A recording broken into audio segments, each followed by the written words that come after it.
Hello my friends, my name is BobLyn and welcome back to another video. This is another one of the gameplay commentary kind, and today you're going to be seeing Incomparable's Fury, 164,000 damage, and we end up in a 1v4. Now there were two bots in this game that I do end up fighting, but I tried not to.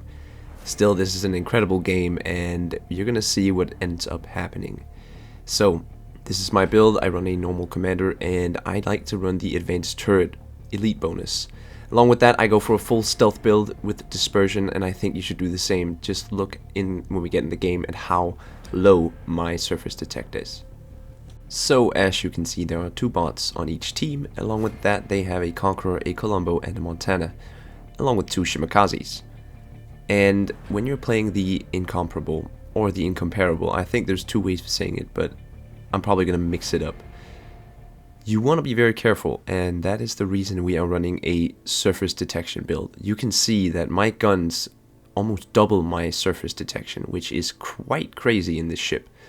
Now, that being said, the range on this ship is not as big as you would like it to. The caliber is 508mm, and you get 6 barrels of these 508mm shells. Now, they do amazing damage, and the dispersion is very good in my opinion. You get amazing skills, you get 2 uses of precise aiming 3, then you get some DFA 2, 3 uses, and then you get spotting plane 1, which is quite nice, and that increases your range to up above 15 kilometers, and you of course get some sonar as well. So the Incomparable is very well equipped to deal with a lot of situations. Along with that, she also gets 4 torpedoes on each side that go over 8 kilometers, which is quite good actually, and they can shoot single file like any other British ship. So this is very much a battle cruiser, and you want to play it as so. You can see right here, I haven't opened up yet, I'm waiting to get a broadside target, and this Montana presents himself perfectly. Currently we are full broadside, and I know there's some Shimikazes either on B or in between B and A, you know, the little gap between the islands. So I'm activating my sonar just to make sure that we spot any torps, and yes, we did. Now, the Schlieffen did eat some of those, but so we would have spotted them anyways, but you want to be aware of torpedoes even this early into the game, especially in a ship like this. Now, you are equipped with 4 extra heals, or 4 heals, sorry, 1 extra heal. And that is very nice. It really does help this ship because you're not tanky at all. You do have a somewhat decent health pool, but that is if you look at it like a cruiser, you know, perspective. If you look at this from a BB perspective, which is the wrong thing to do, then you will probably get sunk very fast. This is not a tanking ship, but this is a broadside punishing ship, as you just saw there. A one citadel with APCS is 9k damage. It's absolutely nuts, and that's what you get when you go past 500mm. Now Shikishima can produce 10 and 11k citadels if you have Mr. Ishiroku Yamamoto on, but you don't need that when you have so much power in these guns. You just saw that salvo right there. It just chunked casually 10k out of him, something like that. And we're already at 50k. So we have taken B, but my team is very overextended, and I noticed this quite early. So I'm trying to help my person here, who is currently in a fight with a Colombo and probably a DD as well. So I'm going to try to help him with this Colombo here, and my shot here is going to go, you know, too low. I didn't lead enough, it didn't aim too high.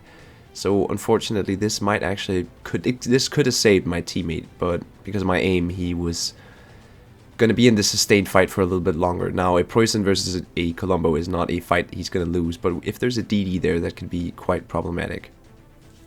And yes, there is a DD out there, or a cruiser. We just spotted something out on the horizon. So we definitely want to make sure that we take care of him. And there goes the Colombo. It was a DD. There we go. So we need to push into A here because they're currently totally dominating us in caps. And to make this game turn around, we have to do something quickly. Now, remember I told you guys this was a 1v4. And I'm inclined to say that bots actually count as players because they've gotten better over the years, I would say, in terms of actually shooting at people. But this Shimikaze here is actually smart, and he held one of his torpedoes, and I noticed this too late. So currently he's launching torps, and I am, you know, committing to a turn here, so I'm going to eat some torpedoes. And that's some of the sacrifices you have to make. I'm counting on my acceleration and my full speed to maybe get me out of this situation, but yeah, we are going to eat some torpedoes. 1 only, 2 because of the torp bug, so great. Our rudder is damaged, but it's one of those bugs again where it's not really damaged, so we are actually good, and we did get the Shimakaze with those daring secondaries on the side. I'm pretty sure it's daring guns. So, like I said, this thing is well equipped. A bot Ibuki shouldn't be a problem, but this bot, I mean, I think it's different from bot to bot, what they spec, because this guy, he probably spec full maneuverability. This guy just starts turning like a crazy dude in a couple seconds here, and I whiff a lot of shots. It's one of the most annoying, frustrating feelings when you're fighting a bot cruiser, for example, and you're Vermont or a ship that has a very long reload and you miss. Yeah, it's not fun. But luckily we can kind of ignore him, and we are currently 1 versus 4. The whole enemy team is trying to get us now, and there's no way we can actually, you know, get any caps or do anything. So what I'm gonna do in this situation, and what I've said you should do in a situation like this, is kite away. Kite away and do as much damage as you can, because there's still 1 minute and 40 seconds left on the clock. So in my head at this point in time in the game, I was actually thinking I might have a chance, because I believe that they were all trying to collapse on me.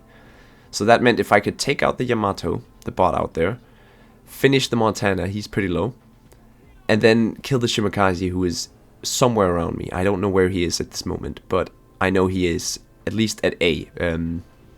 So, you know, there's some clues you can use. Before that, I had no clue where he was. I was guessing he was around A, but I didn't know. Now he's taken A, so now I know he's there. So I'm just going to sail away from A, but I also have to get this Montana. And what I'm trying to do now, after that nice salvo on the Yamato bot, is get close to this guy, because I want to use my pen. I have a better reload than him, and I have torpedoes. And there we go, a double Citadel.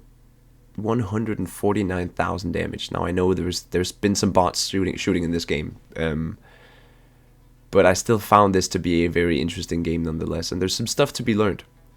You see, I turned my ship to the other side, and that is because I wanted to get all my torpedoes on this dude, and there we go, another Citadel. You see, when Incomparable, the probably one of the most fun battle cruisers in the battleship category.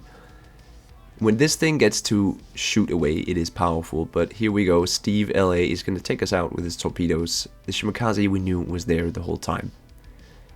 But still, 164,000 damage, 4 kills. A very, very entertaining game nonetheless, at least to play for me. And I don't remember who requested the Incomparable in the comments from one of my videos, but yeah, here it is, my friend. I did notice it, and I try, guys, my best, so please comment ships you want to see. I do notice it. I do write them down and make a list. I believe next one up is the Kronstadt, and we're gonna do a review on that. So yeah, and thank you guys for watching. I hope you enjoyed this video. If you are thinking of getting the Incomparable, I suggest you to play it like a cruiser. Don't play it like a battleship. Play it like a stealthy, broadside punishing cruiser that sits on the flanks, sits far behind, uses the spotting plane and the precise aim to maximize the guns, basically. But yeah, that's been it for this video, guys. My name has been BobLyn, and I am signing out.